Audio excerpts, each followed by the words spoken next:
Hello friends and family. இந்த video இன்றைக்கி December 31 Palani Pathavinayagar கோயில்கிட்ட இருந்து இந்த வருஷத்தோட கடைசி வீடியோ இது. இதுவரைக்கும் எனக்கு ஆதரவு கொடுத்த உறவினர்கள், நண்பர்கள் அனைவருக்கும் மிகப்பெரிய ஒரு நன்றி. இனிமேலும் உங்கள் சப்போர்ட் ஆதரவை தருவீங்கன்னு நான் நம்புகிறேன்.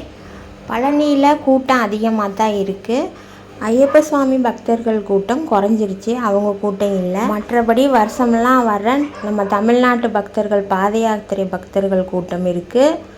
அது மட்டும் இல்லாமல் ஓம் சக்தி கோயிலுக்கு போகிறவங்க அவங்க கூட்டமும் இருக்குது. எங்கே பார்த்தாலும் சிகப்பு சேலை, சிகப்பு சுடிதார் அவங்க தான் இருக்காங்க. படிப்பாதையில் அவ்வளோ கூட்டம் இருக்குதுன்னு பயப்பட வேணாம். மொபைல் இருக்கான்னு செக் பண்ணிவிட்டு விடுறனால அவ்வளோ கூட்டம் இருக்க மாதிரி தெரியுது. இப்போ நம்ம ரைட் சைட் பார்க்குற இடம் முடி காணிக்கை செலுத்தும் இடமாக இருந்தது. ஆனால் இப்போ கட்டணமில்லா கழிப்பிடமாக மாறி இருக்குது. அதை யூஸ் பண்ணிக்கோங்க. நிறையா இடத்துல கட்டணமில்லா கழிப்பிடம் இருக்குது, தண்ணி வச்சுருக்காங்க.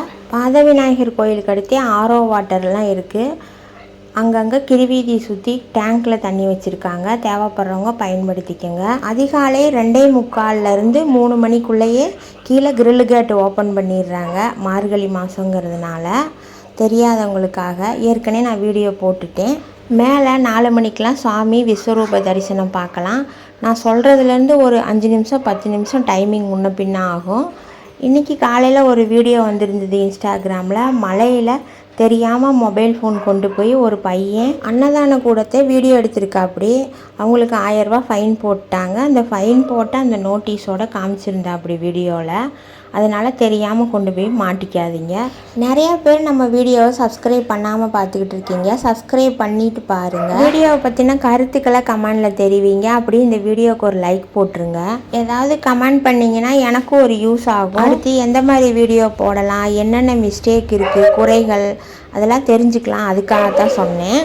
இப்போ பழனியில் கூட்டம் அதிகமாக இருக்கனால யாசகம் வாங்குறவங்களும் அதிகமாக வந்திருக்காங்க. புதுசாக நிறையா பேர் இருக்காங்க.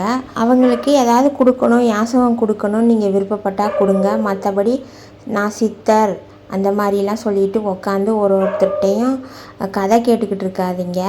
ஒரு சில ஏமாற்று பேர் வழிகளும் இருக்கலாம். நம்ம அப்பனுக்கெல்லாம் அப்பன், சித்தனுக்கெல்லாம் சித்தன், பழனி ஆண்டவன் ஒருத்தர் தான். அப்புறம் இன்னொரு முக்கியமான விஷயம் என்னன்னு பார்த்தீங்கன்னா, பழனி வரும் பாத யாத்திரை பக்தர்கள் நல்லபடியாக பாத யாத்திரையை முடிச்சுட்டு வீட்டுக்கு நல்ல முறையில் அவங்க போய் சேரணுங்கிறதுக்காக 8 திக்கிலும் மலையில், பழனி மலையை சுற்றி இருக்கிற 8 திக்கிலும் உள்ள காவல் தெய்வங்களுக்கு மகா சண்டி யாகம் நடந்துகிட்ருக்குது. அதாவது தேவஸ்தான கண்ட்ரோலில் இருக்க எல்லா கோயில்லையுமே மகா சண்டி யாகம் போன வாரம் ஃபுல்லாக நடந்துச்சு. போன வாரம் ஒட்டஞ்சத்திரம் காமாட்சி அம்மன் கோவிலில் தேவஸ்தானத்து சார்பாக மகா சண்டியாகம் நடந்துச்சு. பாத யாத்திரை பக்தர்கள் நலன் வேண்டி இந்த வீடியோவை நான் இங்கே முடிச்சுக்கிறேன். நன்றி, வணக்கம். வெற்றிவேல் முருகனுக்கு அரோகரா.